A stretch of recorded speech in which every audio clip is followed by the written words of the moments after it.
I wanted to come into this segment arguing, but I just couldn't argue with Stephanie. I know you were going to wag the finger, and don't use the finger during an argument. We are talking about that, talking about communication today with family caregiving expert Stephanie Erickson. Welcome back to the show. Thanks, it would have been fun, but we have nothing to argue about. I know. Or maybe we do. No, we don't. Yes, we do not, and stop talking. Okay, gotcha. So let's talk about areas of conflict. What are some of the biggest areas of conflict that we find ourselves in constantly? Money. Yeah. Right? And that could be for all different types of relationships. Household chores, distribution, kids. Anyone who has kids knows that we argue about the children. And then other little things like within a relationship, sex, how often are we having it? We're having it too much, that kind of thing. And other things like jealousy and outings. And it's the way that we approach it is really, really important, right? So let's talk about, first of all, the right way to approach any kind, and I don't want to even call it an argument, because sometimes it's not even an argument to begin with. It turns into that. When we're having a conversation where maybe we don't see eye to eye, what's the best approach? Well, I think we always have to stop. The first thing we have to do is stop. So if you feel yourself getting upset about something, it's just take a pause. And I like to always think of things as opportunities, because I'm a positive person, as you are too. Right. So if something alerts me, if something is triggered, it's telling me right away there's something here that needs to be worked out. And if I focus on it as an opportunity for growth or learning, I think that helps me go into it in the right way. Is it possible to even say to your partner, can we just put this off so we can both think about it? Because sometimes that ends up being an argument in itself, right? That's because right. it sounds condescending, because, oh, you've got it all together and you're going to pause and think about it. But should you determine that, way beforehand, that's the way you're going to, approach these kind of things? You're right, though, because it can turn into it. Well, you always want to put it off. You never want to address it, right? So that can cause things. But I think having that agreement in advance is a really good idea, so that we know, we agree, okay, Derek, if we ever get heated, if we ever feel like we're not communicating well, we're starting to have additional arguments about additional things, let's just take a minute and pause. But I think the key there is to then schedule or talk about when you're going to return to that topic, so that both people know, okay, this isn't just, tabled forever, this is just a pause. And using that time wisely, right? Yeah. That's important, because you can pause and then you're thinking about, all the defensive things you're going to say. How do you use that time wisely?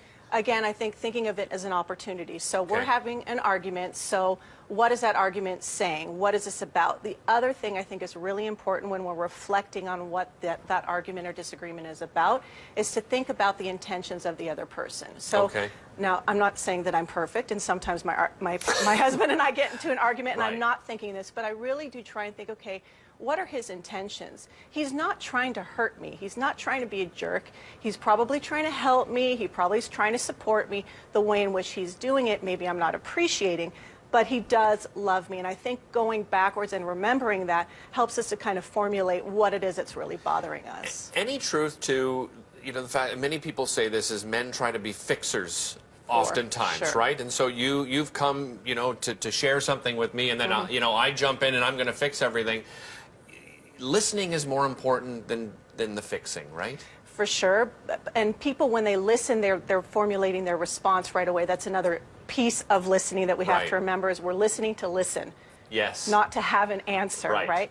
But yeah, I think men and women, of course, we approach things differently. That's why it's important also for us to have other people. So if I need to vent about something about my husband that's bothering me, I need to go to my girlfriends, get all that venting out, because, oh, he's such a jerk, why would he say this? And then I go to my husband and I sort of am like cleaned up in terms of the way that I'm going to approach him. Is there, but even in that situation, is there a danger too of going to those people and they're hearing your side of it, right? So all of a sudden, maybe you're inundated with, you're right and he's wrong.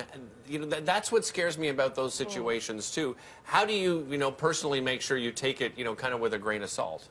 Well, you have to have your trusted advisors, right? So my girlfriends that I go to, they know my husband and they love my husband. So they're not going to necessarily say I'm always right, but in that moment when I need to vent, they will take my side, and then they will help me kind of find a happy medium. So I think you need to have your crew who's not going to let you go off the deep end.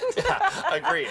What are some of the absolute no-nos and don'ts when it comes to getting into a situation like this? I think saying should, and would and could. So that's kind of implying that someone has done something wrong. So I think one of the things we always need to do is, I'm sure you didn't mean to hurt my feelings. I'm sure you didn't mean to imply that I don't know what I'm doing. I think that's one thing. And for ourselves is that when we're sharing our side of the story, it's in my experience. This is how I was feeling. Right. And focusing on me instead of, you are always doing this to me. You should be doing this. You know, if you loved me, you would. Right. Yeah. And not bringing up the old list either. So important in these situations. It's so hard. I do it all the time. Do I have you? to admit. I do. I have this list. Well, let me just throw this out. What are we talking about here then, Stephanie? Listen, great advice as usual. You're going to stick around for our 8:30 chat. We've got a great chat coming up with Stephanie and the rest of the team. We'll be back with more after this.